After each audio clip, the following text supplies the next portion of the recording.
Good afternoon and welcome to our event, Equity, Diversity and Inclusion in Corporate Canada 2021. I'm Heather Bakken, the President of the Canadian Club of Ottawa. While we're meeting on a virtual platform today, I would like to acknowledge the rights of the Indigenous peoples to the land that each one of us is on. For the Canadian Club of Ottawa, it is the unceded and unsurrendered territory of the Algonquin. Anishinaabe are the original inhabitants of the territory where the Parliament buildings overlook the Ottawa River, just downstream from one of the most sacred sites for Indigenous peoples, Miigwech. A few housekeeping notes for all of you because we're on a virtual platform. If your internet connection isn't great, you can watch at a lower bandwidth using the click here to switch stream button.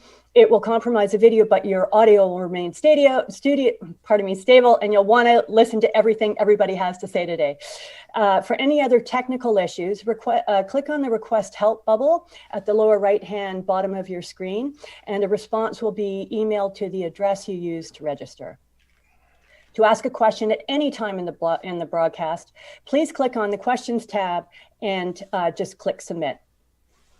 I need to say a word to our sponsors as well today for making this event possible. We are grateful to the Canadian Club of Ottawa's corporate sponsors, RBC Royal Bank and Shaw Communications, to our gold sponsors, Welch LLP, Strategy Corp, and TD Bank, and to our media partners, Impact Public Affairs, iPolitics, The Hill Times, and the Ottawa Business Journal. And now a brief message from one of our media partners. Hi, I'm Michael Curran from the Ottawa Business Journal. Now celebrating its 25th anniversary, OBJ is a leading source of local news and business information.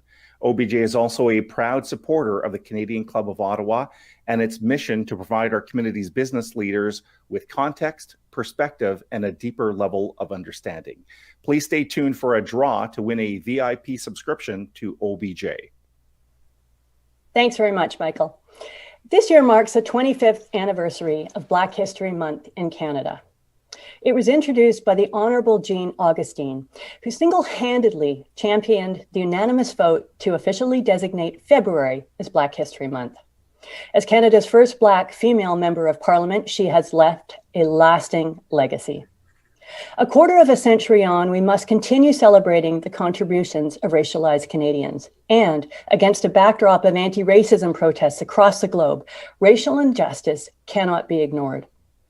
Today, we will engage in a discussion with Canadian executives to learn about their lived experience and how they've successfully addressed the challenge of fostering diversity and inclusion within their organizations. Our moderator today is Aquilas Dapaah, a trial lawyer with more than a decade of experience as a commercial litigator and a fierce advocate for economic empowerment to bridge the wealth, racial, and gender gaps in our society. Aquilas is a co-founder of the RISE Initiative for Youth and the founder of Financially Savvy Girl, where she aims to elevate the financial literacy of millennials. She is also an esteemed board member at the Canadian Club of Ottawa. Aquilas will be joined by two panelists today for the discussion. Nadine Spencer is the Chief Executive Officer of BrandEQ Group, a global agency specializing in social change, marketing, communications, and public relations. Nadine pioneered BrandEQ Black, her company's cultural sensitivity arm, which works with companies, banks, governments, and leading nonprofits to look at racial biases in advertising and marketing. She is currently the president and CEO of the Black Business and Professional Association in Toronto and is a director on the York University Alumni Board and a Lifelong Leadership Institute Board. Also joining us today is Richard Pinnock, Senior Manager of Diversity and Inclusion with Walmart Canada. Richard has more than 30 years of management experience at leading organizations where he has implemented innovative diversity and inclusion strategies in uniquely Canadian ways. He continues to share his extensive experience to promote diversity, equity, and inclusion as part of Walmart's team in Canada. So now, Richard, over to you. Hello. Thank you, Heather, and thank you, everybody, for the opportunity to join you. My name is Richard Pinnock. I'm zooming in from Ontario, Oakville, and I'd like to acknowledge and thank the Mississauga of Credit First Nation for sharing their traditional territory with us. So I was born in Montreal. My father immigrated from Jamaica and my mother from Germany. Neither of my parents went further than grade 7 in school. I have a Bachelor of Commerce from McGill University and an MBA from York University, now called Schulich. I'm a living example of the growing diversity of Canada. Je suis né à Montréal. Mon père a émigré de la Jamaïque et ma mère d'Allemagne. Ni l'un ni l'autre n'allait plus loin que le 7e année à l'école. J'ai un baccalauréat en commerce de McGill et un MBA de York University, maintenant Schulich. Je suis un exemple vivant de la diversité croissante du Canada.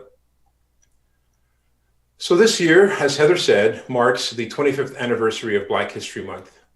The Honorable Jean Augustine had the foresight to pass Black History Month motion with unanimous consent in 1995. So 1996 February was the first Black History Month. 97 would be the first anniversary. Then you got 98, 99, 2000, and now we're at 21. So that gives us the 25th anniversary. I used to work as a director of marketing at 320 Sussex Drive, just down the road from Chateau Laurier at La Monnaie Canadienne at the Royal Canadian Mint. And I'm still always thinking about the calculation for important dates to commemorate. So today is also March 25th. Number 25 shows up again, very fitting. When I think about Black History Month, I always think about racism and discrimination because they've always been part of my life. We lived in a wonderful little part of Laval, Quebec, a suburb of Montreal. Our street was literally like the United Nations. Our neighbors were Jewish, British, Italian, Greek, Japanese, Spanish, and French Canadian. The excitement and wonder of starting the first day of elementary school was dashed when I heard from a fellow student that I had just met that when God made me, I was left in the oven too long. And that was bewildering to me. The next day, I relied on my athletic ability to run from bullies who introduced me to the N-word for the first time. That was my first encounter with anti-Black racism. Fast forward, completing university during the recession. On-campus recruiting was canceled for one of the very few times in the storied history of McGill University. But somehow I managed to still figure out that there was a position available through our career placement center with a paint company, and they required marketing and graphic design expertise, plus a chemistry background. See, initially I wanted to become a doctor, but that plan was short-lived after my first encounter with the fetal pig.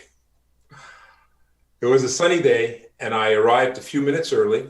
The receptionist seemed confused and asked me if she could help me. And I said, yes, I'm Richard Pinnock, I'm from McGill. I'm supposed to be here for the job interview. And she explained that there was an assessment test with 50 questions. They had to be completed in 12 minutes, but not to worry. Don't worry about completing it because nobody's ever completed the test in 14 years that she's been administering it. She set one of those old-fashioned baking timers to 12 minutes, asked me if I was ready, and I said, I'm ready. She went back in her little office and I started the test. 11 minutes later, she looked up and was like, what did this guy not understand about my instructions? And I said, I'm finished. She grabbed the test out of my hand, said, have a seat. I guess she thought I was clowning around or something. A few minutes later, she came back with the test in her hand. She looked kind of puzzled. She said that I had done actually very well. I asked her, how many did I get right? She said, 44. I asked her, how many is the most you've ever had right in the past 14 years? She answered, 45. But I finished, and I did it in 11 minutes. She looked at me with a very solemn expression and said, you know, I'm really sorry, honestly, but I'm not going to be able to put you forward for the next round. And I said, why is that? Like, I was very confused. I felt like shocked. She said, honestly, I'm afraid I would lose my job. So I've shared this story many times while volunteering with the Toronto Police, Halton Police, and other organizations conducting youth leadership workshops. I asked the students, what would you do in my place? I would ask to see the manager.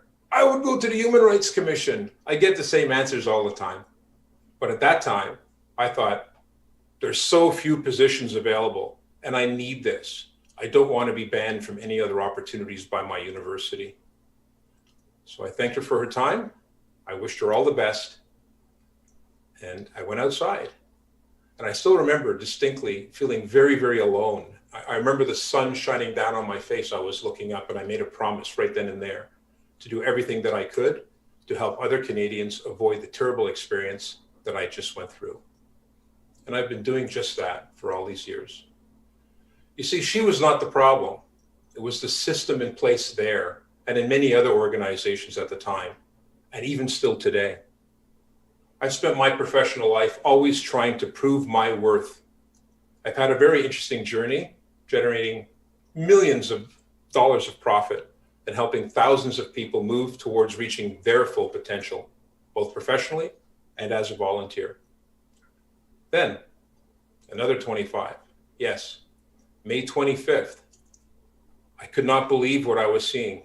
A man that looked like my dad was being killed on the street in Minneapolis. Many people across Canada, the US, and around the world were mortified. Many others took to the streets to protest the appalling murder of George Floyd. That was the day that I had an awakening.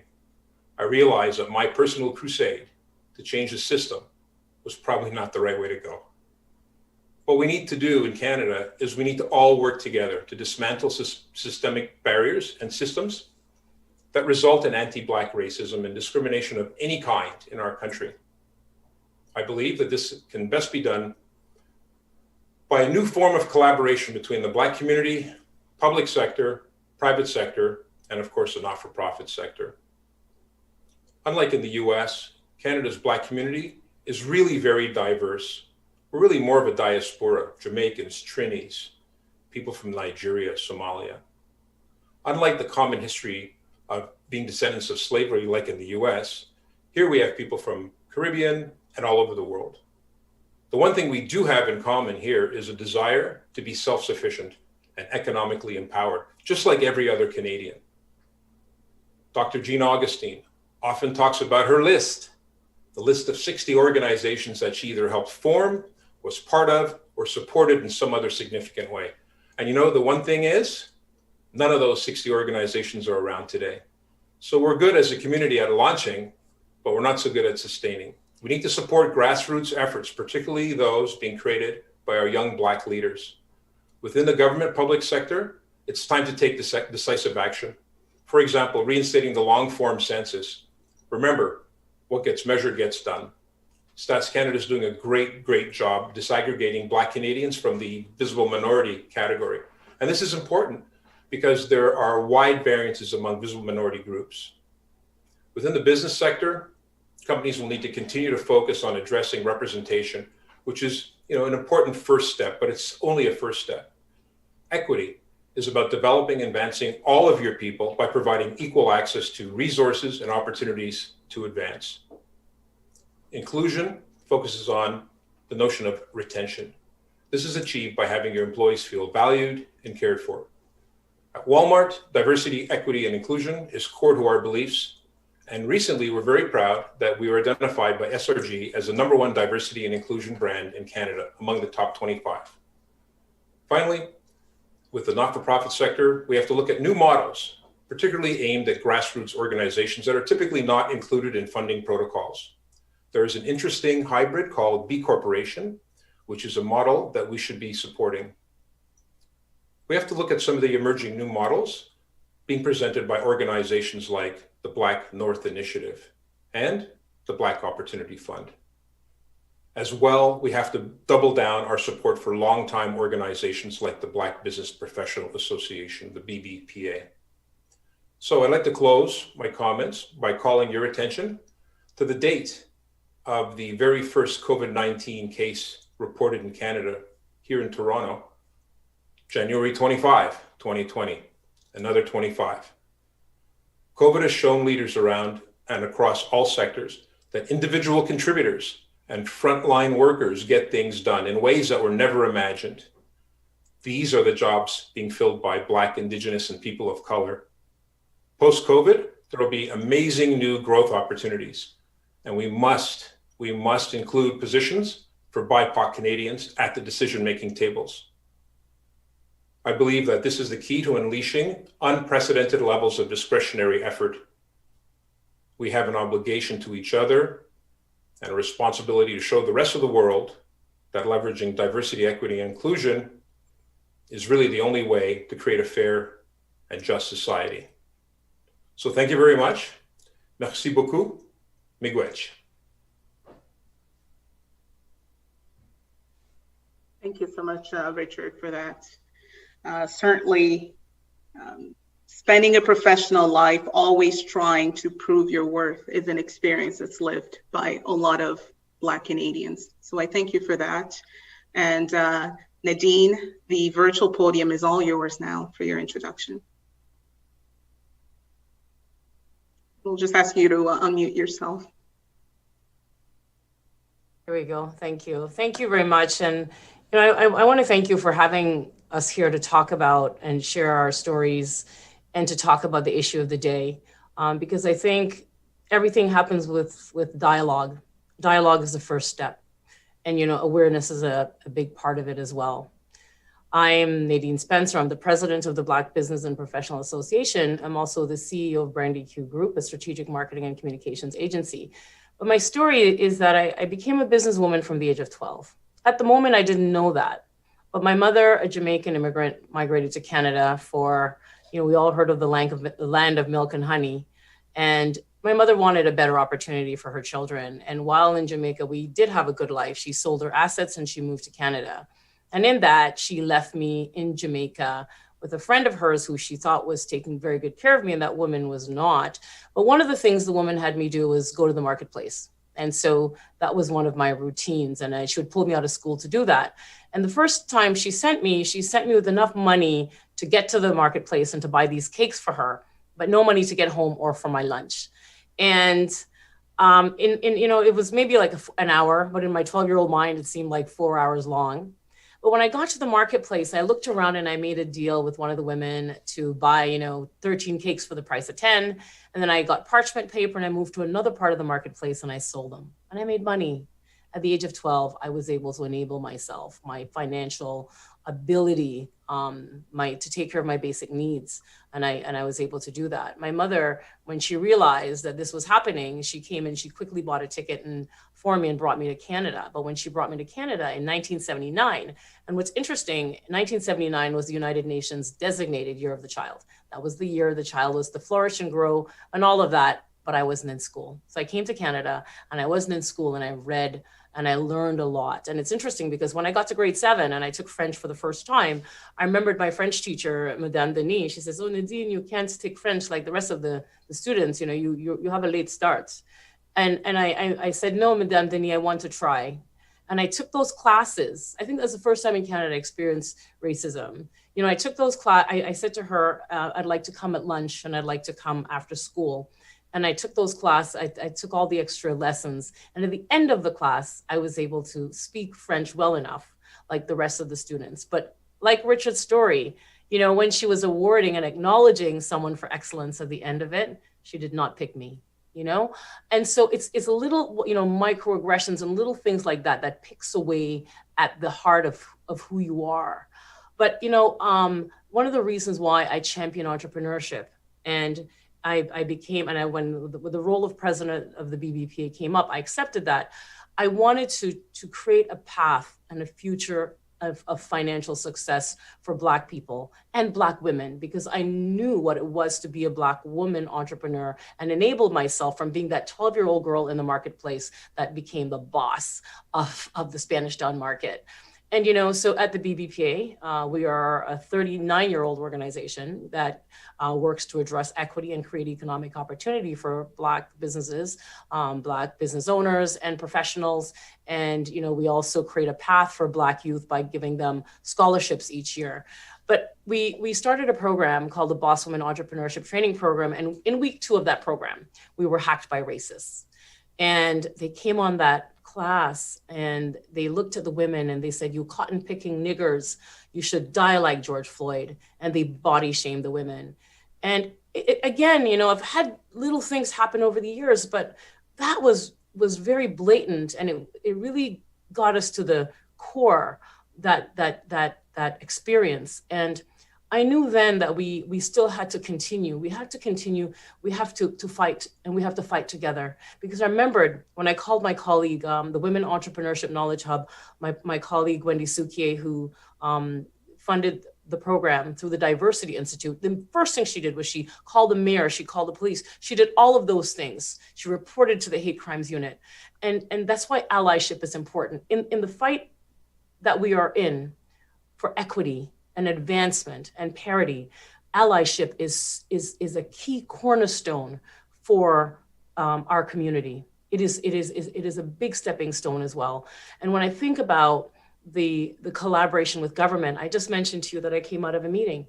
And that meeting, we had 5 Black organizations across the country: the Black Business and Professional Association, Black Business Initiative, the African Center, and also Groupe 37 and Côte de Neige Community Association. Strong, leading Black organizations that announced today the FACE initiative. So I'm giving you all the spoiler here. I'm telling you what happened. And the FACE is a coalition that's there to work with the government as we co-develop and create this loan fund for Black entrepreneurs across the country. And it is in the spirit of collaboration that not just with the financial institutions, but with government and with the Black entrepreneurs, that we're able to put something forward that's going to advance, create opportunity, and a sustainable method for Black entrepreneurs in this country. And what we have to recognize and acknowledge is that this particular sector in our community contributes to all of Canada, and strengthening one group is strengthening all of Canada.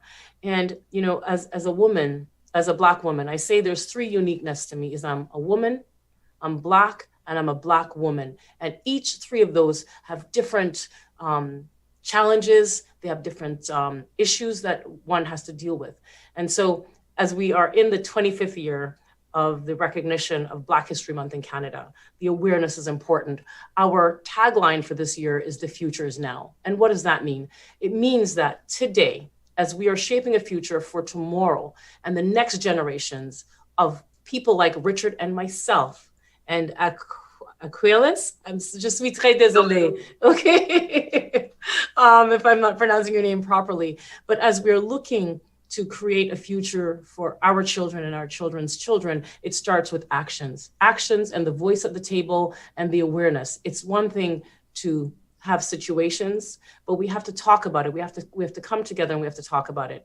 So that is my journey. But at the end of the day, I'm inspired. We're in the middle of 2 pandemics. We're in the middle of a race pandemic and a medical pandemic. But the future can be bright if we continue to come together and collaborate together. And, you know, my daughter always says, you know, Mom, we have to put the empathy hat on. What I want for my children, I want for everyone's children. And if we can start there, then we will be able to lean towards an equitable society. Thank you so much, Nadine, for those words. Allyship is truly a key cornerstone for our country and fight against anti-Black racism. And I'm super excited to find out more about the FACE initiative. Looking forward to that. And I'm sure a lot of people in the audience are looking forward to that as well. And we also want to thank Heather Bocking for the warm introductions that she did for all 3 of us. I'm truly honored to be hosting this Canadian Club of Ottawa Black History Month event, Aquilas Dapaah here. And most importantly, I'm actually looking forward to engaging in a much needed discussion with our guest speakers. And frankly, all of you, our audience, how is corporate Canada incorporating EDI, equity, diversity, and inclusion in 2021? Post 2020, we faced a lot in 2020. We experienced, as Nadine said, not just a health pandemic, but also a racial pandemic. What changes are corporate Canada implementing to address anti-Black racism in the workplace, in businesses, in our day-to-day lives as Canadian? What else should be done? What are some of the criticism on what is currently in place and what we should do to ensure that we address those issues as well? So without further ado, I think it's actually time that we really delve into some of these questions that people have and have a meaningful discussion. I'm going to start with you, Richard. Corporate Canada is very familiar with the term diversity and inclusion. How is the term equity different from that conversation? And two, is it necessary? And we may still have you on mute. Sorry. Okay, thank you for the question. So I'd like to start off with my definition of diversity, equity, and inclusion. As I alluded earlier, diversity is really about differences. It's really a workplace measure, percentage of women, percentage of BIPOC in your management team. It's a metric. Equity is really about having equal access to resources and opportunity. And I want to touch on that in a second. Inclusion is really about how people feel at your organization. It's really a workplace measure as opposed to a workforce measure. So diversity, equity, and inclusion. We start with hiring different people, different ideas, diversity of thought, different capabilities. We want to make sure that all those people have an equitable and fair chance, equal access to resources, and a fair opportunity to advance themselves. And then finally, inclusion. Once you have your organization set up, you want everybody to feel valued and cared for. And this is that important element of discretionary effort that I mentioned. So how is it different? That's how it's different, equity. Is it necessary? Absolutely. I think it's the missing link between our diversity and inclusion. The situation with George Floyd awakened us. Under equity, we have a number of subsets, including anti-Black racism. Racism is really kind of a feeling. Discrimination is acting on that feeling. And organizations have to have a stern look at their policies to make sure that we're not ignoring this important element of equity and that we're doing the right thing to make sure that all of us, all Canadians, have fair and equitable opportunities to reach our full potential. So in essence, equity would also involve growing into the organization and also opportunities for advancements, right? Yeah. And if you're not making a deliberate effort, so for example, we have new Canadians that are coming that have a hierarchical kind of orientation in their culture. To be respectful, they're not going to share their opinion till they're the boss. And yet we say, hey, that person's not sharing their opinion. Lack of initiative, lack of motivation. They're not going to be a boss. So we have to understand these cultural differences, and we have to make a concerted effort to provide an equitable opportunity so that we can have the best teams and do the best for our shareholders and also for the people in our organization and for our customers. And as far as diversity is concerned, being a metric, one of the criticism of diversity and anti-Black racism is because it's sort of a metric that puts all minorities into this melting pot, then you sort of lose the emphasis on Black Canadian as well. Would you agree with that? Yeah, and I mentioned that in my opening comments. This disaggregation is what it's called. Stats Canada is doing a great job. I know that Minister Hassan was just speaking about that the other night at an event, a Black Youth Conference that the Anti-Racism Secretariat put together, which was phenomenal to see all these young kids. Phenomenal. I'm so inspired. But yeah, we can't just say visible minority. So in an organization, if you are following the requirements, if you're a federal contractor or one of the regulated industries, there's 4 groups: women, people with disability, visible minority, and Indigenous Aboriginal people. And so visible minority, as you said, encompasses a whole bunch of different things. There are different realities and different opportunities and requirements, shall we say, when you look at Chinese population, when you look at Spanish population, you look at Black population, as you've indicated. So bringing that information to the forefront allows us to dig a little deeper. Yes, you may have 15% visible minorities, but you may also have 0 Black people in that group. And by the way, numerically, that's the way it's shaping out across Canada and has been. In my opinion, I think it's actually going a little bit down. So time for change. Thank you so much, Richard. I was listening to some testimonial from Black public servants yesterday. And I remember one of them speaking about how she had been employed for 37 years within the public service and never once received a promotion. So that definitely speaks to the issue that we have with respect to equity. My second question, I'm going to ask Nadine to start with this question. This is the 25th anniversary of the federal adoption of Black History Month motion that Heather spoke of earlier. Looking back, how have you seen the progression of Black History Month over the years? Does it seem to be effective in advancing the cause of equity? If not, what can we do moving forward? So that's an excellent question. I'm thankful that we have the recognition. The Honorable Dr. Jean Augustine had the foresight to, and the voice and the courage to have this month passed. However, of course, a lot of individuals say that we have to look at 365 of that we are Black and that our stories has to be told.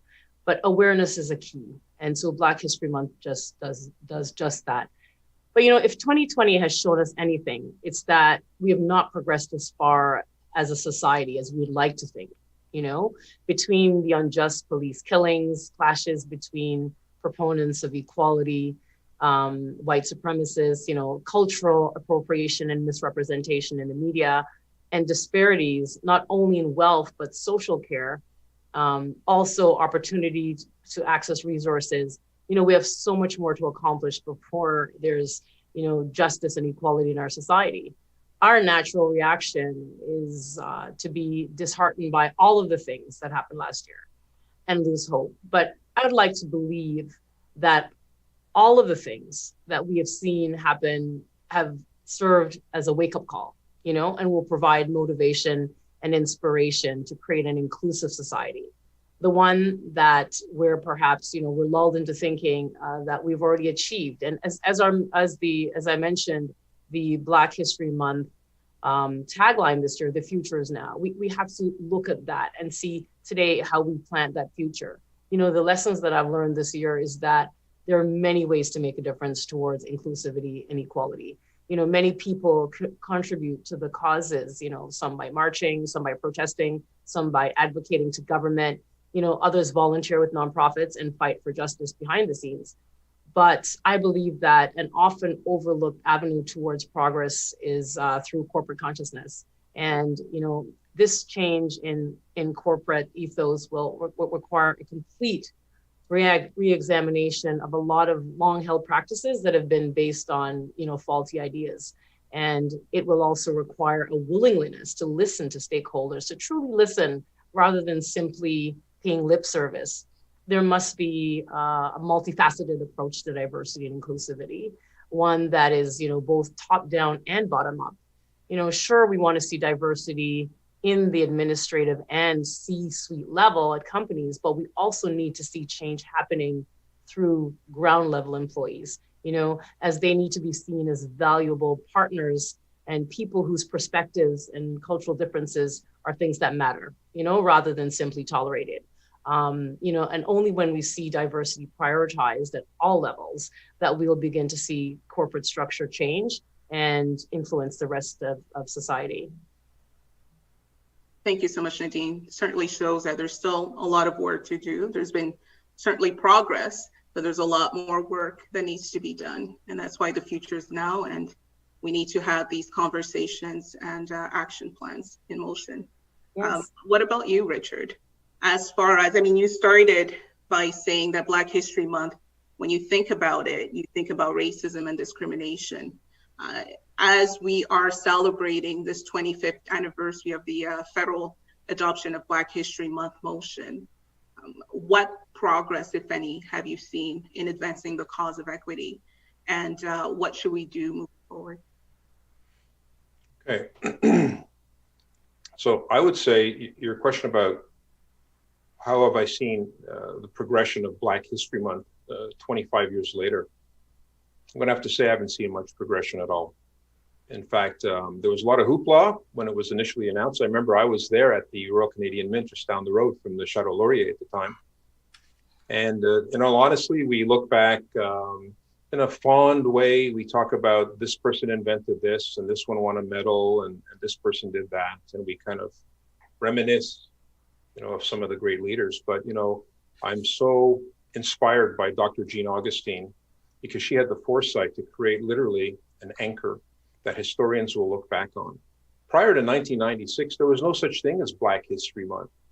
Nadine and I used to go to the events, and we were, our careers are woven in from the volunteer point of view. We go back many years, and we were setting up the tables and doing the stuff, and they had the annual gala, and we're giving out the awards. In fact, I have one of the awards from the BBPA, the table award, just as a draw. But, we put a lot of hours in, and honestly, there has not been a lot, Aquilas, there's not been a lot of progress. Now, we have the George Floyd situation that has really been horrendous.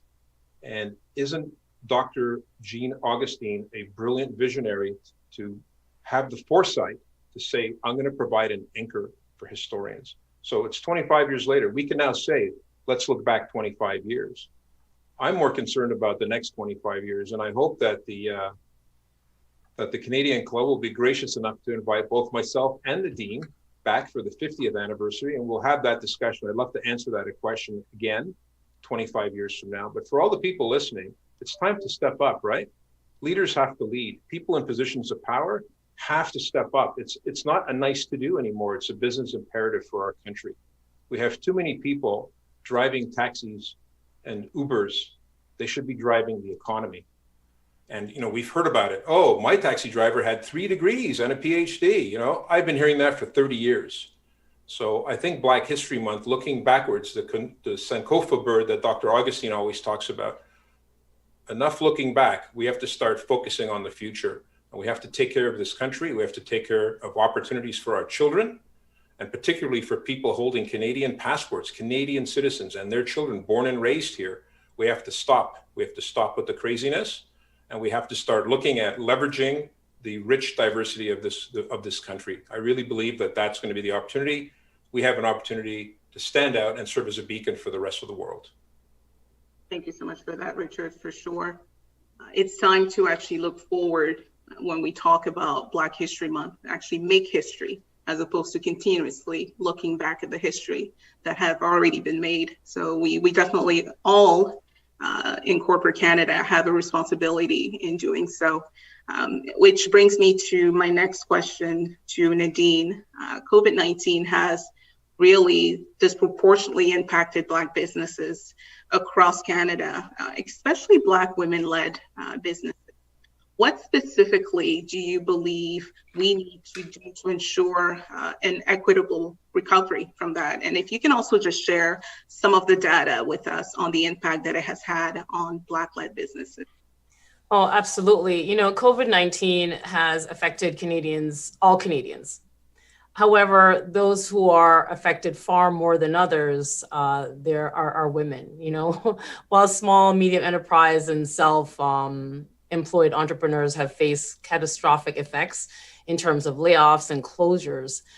Black entrepreneurs have faced an even greater burden, in part because of structural inequality, discrimination, and access to needed supports. I remember when COVID just started, and I at the BBPA, I answered the phone calls. We launched a 24-hour hotline for business owners to call, because I as a business owner myself, I could imagine what the Black entrepreneurs would be facing. There's this new thing, and what their businesses were being shut down, and what are they going to do? And I answered those calls. And it's interesting, the conversations I had, and one of the number one challenges we heard was lack of access. They just didn't have, and I'll talk about that a little bit with the data, but they just didn't have access to funding. And the effects on Black women entrepreneurs were compounded by the crushing impact of school and daycare closures, and the burden of unpaid work in the home, and access to basic infrastructure. Additionally, Black entrepreneurs are more likely to have businesses in the service industry. They own smaller businesses and they're self-financed, making them the most susceptible to disruption by COVID-19. The Honorable Mary Ng, Minister of Small Business, Export and Promotion and International Trade, announced, when they announced the Black Entrepreneurship Fund, it was looking at and today I talked about, the funds that will be coming out today, that as soon as May 2021, there will be up to $30 million in support through the Black Entrepreneurship Fund. So the government of Canada is also partnering with, a group of financial institutions who will have pledged $128 million in additional support. So the pandemic has been a financial stressor for many in society, and as usual, minorities and low-income businesses, have suffered the most. Female entrepreneurs were already at a disadvantage in terms of access to capital, loans, and networking, and net profits. And when the pandemic hit, it got worse. And so some of the numbers, so we've done a study at the BBPA comparing mainstream businesses to Black-owned businesses, and one of the things we found was that 90% of the Black businesses that were surveyed knew or felt that they wouldn't have gotten the CEBA, the various stimuluses that would have helped them. 90%. When we compared mainstream businesses with Black-owned businesses, many of the mainstream businesses had up 6 months at least cash reserves that could carry them through. None of the Black businesses had 1 month. 1 month, that's a huge gap. In 1 month, so much can happen, and so much did happen. A lot of the businesses closed.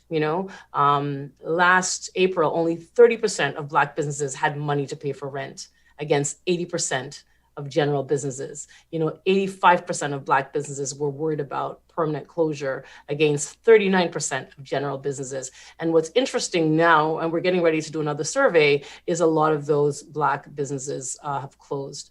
So, there's so much in terms of the data and that affects, and not just Black entrepreneurs, but women. The numbers on with the women's side is even worse. And so, we need comprehensive stimulus packages specifically targeted at entrepreneurs, grace periods for rent, to support Black, and supports for online trainings. Like the fact that we're sitting here and we have technology, we have an access to a computer, and we have access to internet. One of the things that the data showed was that a lot of the Black entrepreneurs they don't have that. There's a sector that does not have that luxury as we have. Just being online, they don't have that availability. And so of course it now comes to training and looking at how do we help them to bridge those gaps. Thanks so much, Nadine. I'm really happy to see that there's a lot more work that's been done as far as collection of data. And I think it's been a problem here in Canada. And with the collection of data, it's measurable, it's tangible. And, it helps corporate Canada be in a better position to provide those comprehensive stimulus packages. So I'm really glad to see that there's some work being done at that front in that level as well. The next question, I'm going to ask Richard to start, but Nadine, I'm going to ask for your input on that as well after. Obviously, leading to this Black History Month, it's a unique year leading to Black History Month, right? And as we conclude Black History Month, what we saw worldwide leading to it is protests against anti-Black racism all over the world. And also an expansion of allies in political, but also in business communities. What do we make of this positive, quote unquote, right, momentum? And how do we come together as Canadians to ensure that this momentum is sustained moving forward as well? So perhaps, Richard, if you can start us off with that. Sure.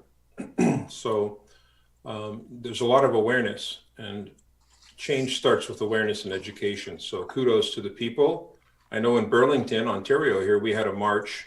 There were 7,000 young people. It was led by two Black youth, 16 and 17, I believe. And it was amazing. At the end, everybody took a knee and they sang the national anthem. So it was very inspiring to see that. There was no violence. The chief of police sent a letter letting these marchers know that the Halton Regional Police Service has no intention to issue any citations or do anything of the sort. In fact, several officers marched at the back of the parade to show solidarity with the young people. So I think we have an obligation to really support the young people in their efforts, unfunded, kind of helter-skelter a little bit, but they have the heart and they have the imagination, and now they have the minds because they're highly educated, they've got great capability. And again, we have a lot of immigrants coming into Canada that are very, very, very well educated, particularly in the STEM area. But we're seeing changes and we're seeing advances. I don't want to talk about the government, first of all. So at the ministerial level, I mean, at the municipal level, the provincial level, some great progress is being made. But I think it really all starts at the federal level. And again, I'm excited to hear about that FACE initiative. You're gonna have to give me a call afterwards, Nadine. Well, we have to talk.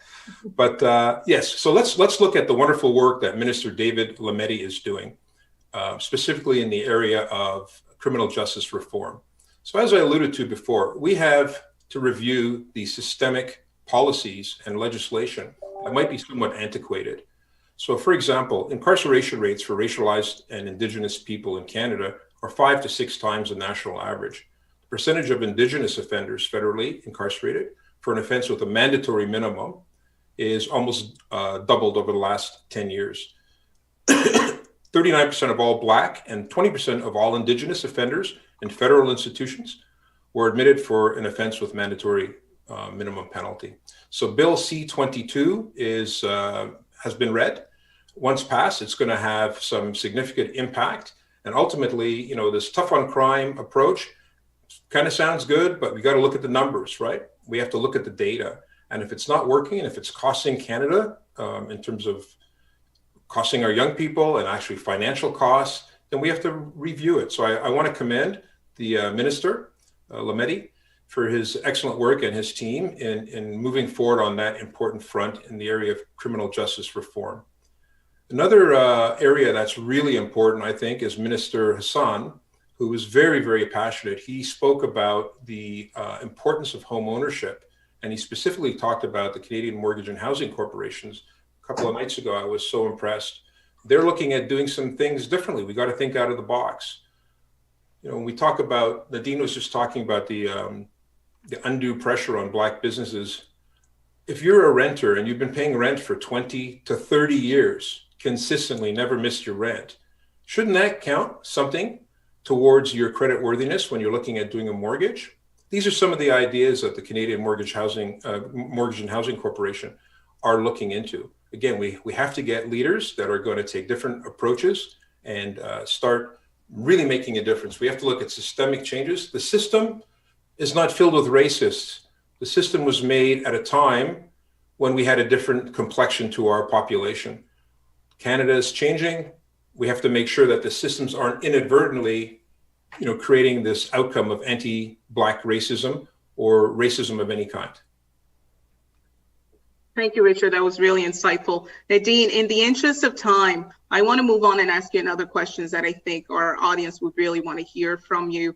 And Richard, you can turn your mind to that as well. But what people think about diversity and inclusion when they think about it, things like representation in decision-making and hiring practices often come to mind. How can organization be more innovative in addressing racism? For example, I would say with you, Nadine, given your expertise and background, how would you say that they can be more effective in addressing it in the marketing material? And what are some of the gaps that you've seen so far, some criticism as far as corporate Canada is concerned that you can provide in EDI marketing? Yeah, and so you know, there's a lot of, I mean, one of the reasons why our cultural sensitivity arm started BrandEQ Block is because we realize that at certain tables where we're not included, so if people like Richard and I are not at certain tables and certain campaigns are coming out, there's no one to say, hey, you can't do a little Black boy, you know, the coolest monkey in the jungle. That just doesn't happen. And we see that in certain gender inferences as well. And I think it's because we're not at the table. And because I believe in the goodness of people and the goodness of humanity, I say it's not a blame game. There's no blame, right? You know, 6 people at the cottage, you know, and they're approving a campaign. They don't know.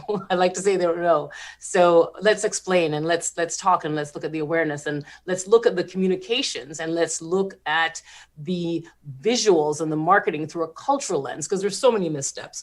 And so because I believe in the goodness, and I want when people hear this conversation is to hear what Richard and I are saying and take that to the next level, I won't talk about the missteps. Okay, I'll talk about the positive that's come out of this, even in the world around, you know, marketing. And even so, before talking about marketing, I think we need to insist that this is about corporate practices that need to be changed in a seriously fast pace. You know, and as we've seen on the data side, every study reflects not only because of equity and diversity, but also because it's more like profitable in corporations. So now whenever a company decides to involve this, their marketing has to be developed through thinking on mapping the right metrics, you know, identifying who that they're addressing through their marketing efforts.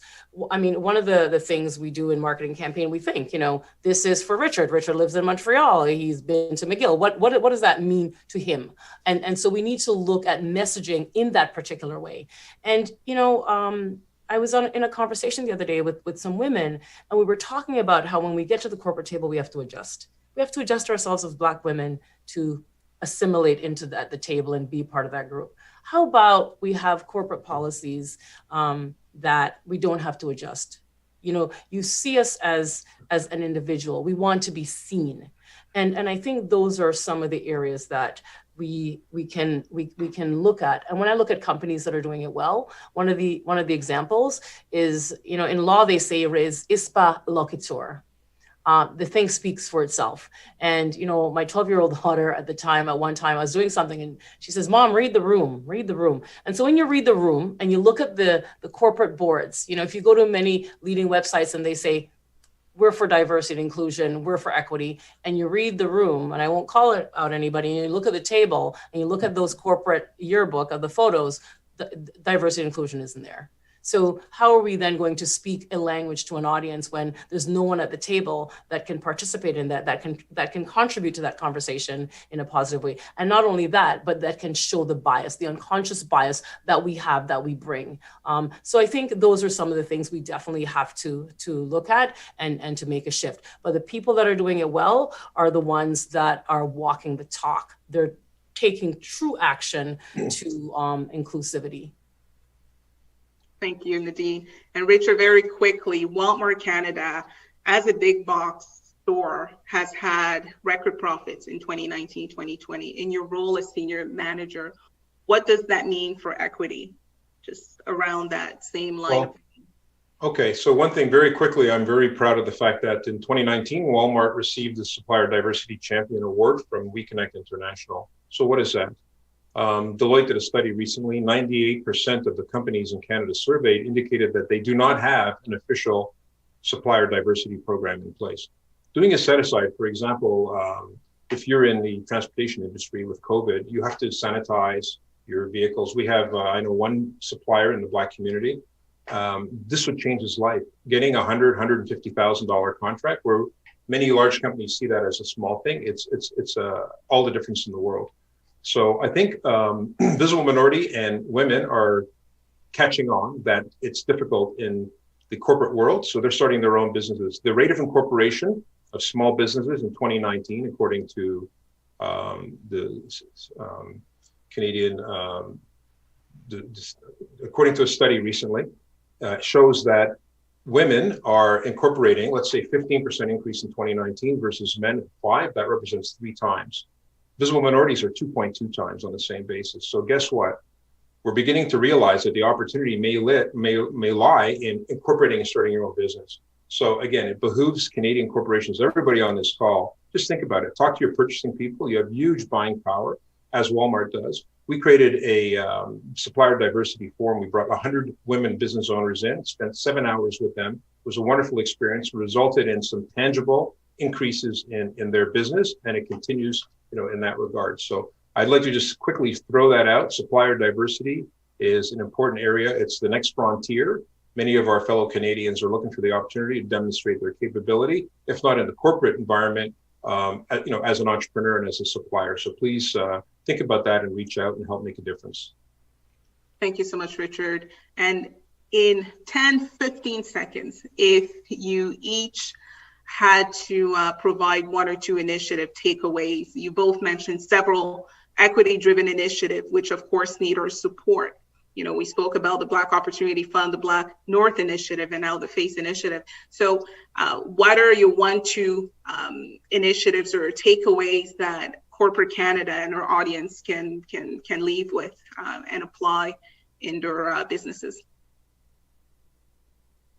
I'll go first. I mean, at the BBPA, we just launched our BADES program, which is Business Implementation Advisory Development Service.